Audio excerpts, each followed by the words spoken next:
Hello, Brian. How you doing, Thandiwe? How are Hello. you? I'm How are good. you getting on? I'm good. I miss Ireland. Have you been here recently? I mean, obviously before Not, lockdown. not, not south, but I shot Line of Duty in Of Belfast. course, yeah. I fell madly in love with Belfast. Madly in love, because I don't think I would have been. I wouldn't have gone. I would, because I've been to Ireland. I've been down the west coast. I've done all that. It's so Sure. beautiful. People are amazing. And going to Belfast, wow, it was deep. And we can't talk about it here because it's this, we're talking about reminiscence, Sure. but wow, man. Wow, wow, wow, wow, wow. It's The black, interesting the actually. black Europe, Yeah, well seriously, that's it's deep. It's deep, deep, deep, deep, deep. I felt an affinity with people in Belfast that I have not felt with other people in Europe. As a person of color, I felt an affinity that was undeniable, really yeah, deep. well I suppose like I mean Irish people like I mean we were colonized like do you know what I mean like I There mean is so much there.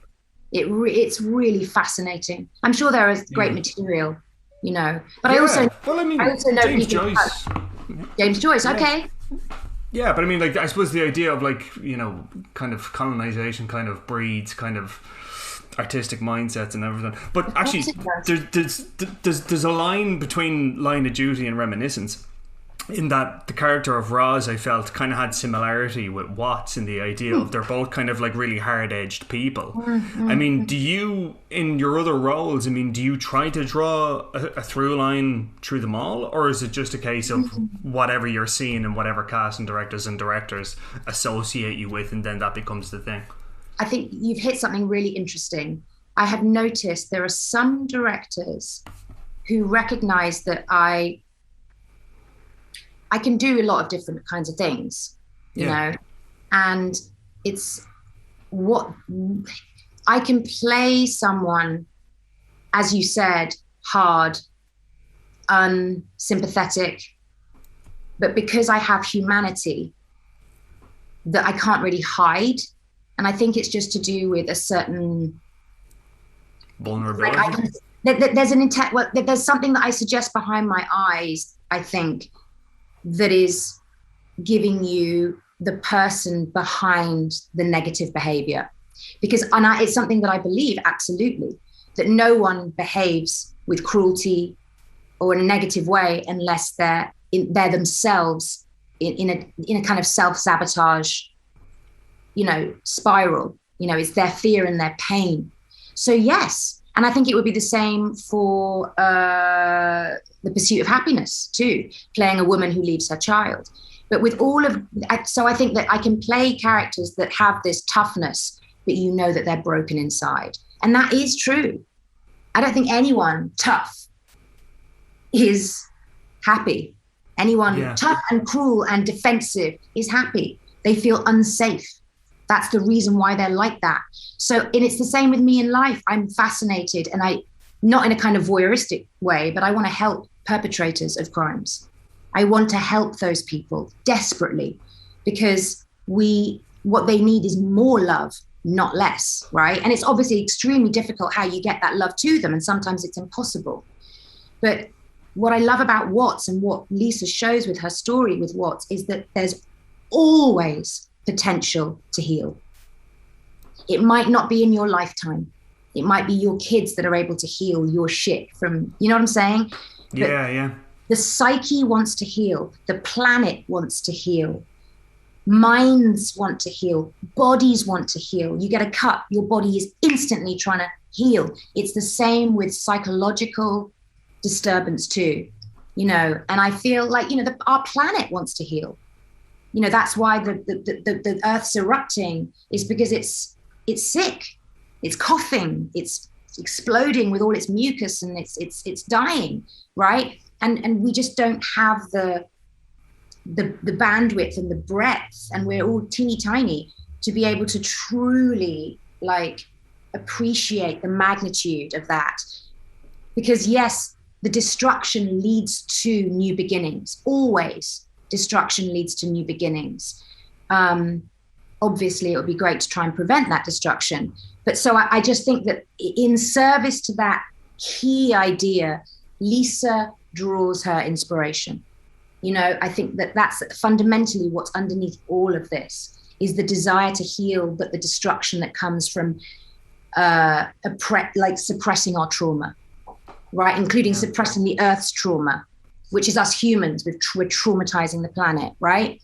And so it's this incredible kind of movement that, you know, where we go through pain and shit, and then there's renewal, right? And it's like quite feminine, actually, isn't it? Like when you. Well, I think, honest to God, I think that having a female perspective on this stuff is what makes it so exciting. The Hurt Locker is another example. You know, when you've got with Catherine Bigelow's work, it's like women can be super tough. Women directors are tough because, well, for one thing, we give birth, man. So we know that you can be in a life-threatening situation where you actually, not only do you think you're going to die, you know you're going to die, and you don't. Like, you know, back in the day, pre-Christianity, women were considered goddesses because we bleed every month but don't die. I mean, you can hate us for it, but actually, it's pretty dope. Yeah. And it's a strength it's a strength which is of such value to all of humanity. You know, and I feel like I get male trauma. I feel like I get it. You know, as an anthropologist and just as someone who thinks about this shit all the time. And, you know, what is required. I know, I kind of also know what's required, which is just creating spaces for healing, creating spaces for grief. And in our rat race world where everyone thinks they need something to get to be something, where's the space for that? There isn't. But there's also the flip side. There is space for that. It's happening. People are like, locked up for months with their families. Shit happens, you know, the storm breaks. So it's terrifying and liberating all at the same time. And I think the film is right in that pocket of it's just like the dualities of everything are coming together. Like, you know, her look at the future isn't that everything's pristine and sci-fi. There's like old cars and fucked up situations and a lot of corruption. You know, it's like Watchmen. I thought that was another amazing look at a future, you know, and their origin story was Tulsa, the Tulsa massacre, for fuck's sake, pardon my French.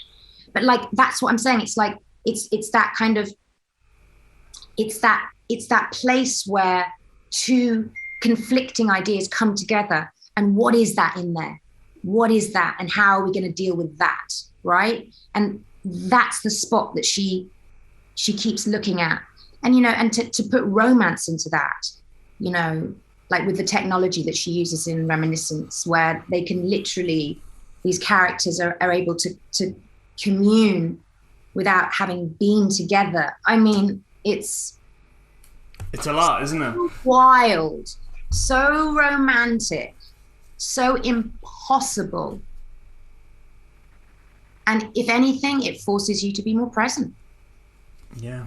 You know? Okay, they're going crazy there. I have to wrap. They are going absolutely nuts in the chat there, so I have to wrap. That's really, really interesting. I would love to talk more about this. That's really, really fucking interesting. It's definitely giving me a new perspective on the film that I didn't have going into it. But yeah, definitely. Well, I think there are so many perspectives that you can have on the film. That's what's so great about it too. You know, if you just dig sci-fi, if you just dig like things looking cool, if you dig Hugh Jackman, there it is. You know, Rebecca, beautiful. I mean, it's just, there's so much. It's a feast. Yeah. But I really do love all the existential stuff that's going on. Yeah, that's really cool. Okay, Thandiwe, thanks a lot. Thank you, my darling. Take care. Cheers.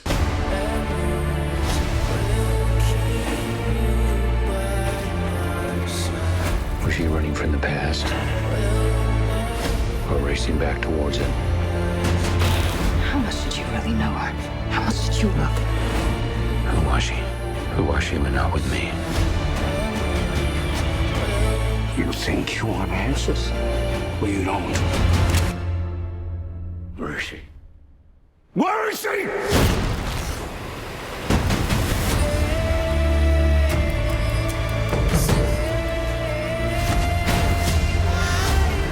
Arson, bribery, murder.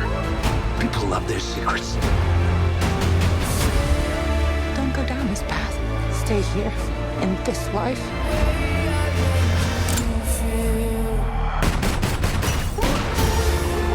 Turned a blind eye to plenty. I have to do this.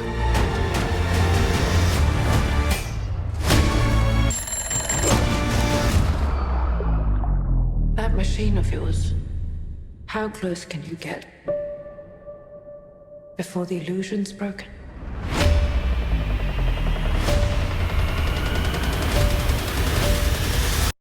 You're going on a journey. All you have to do is follow my voice.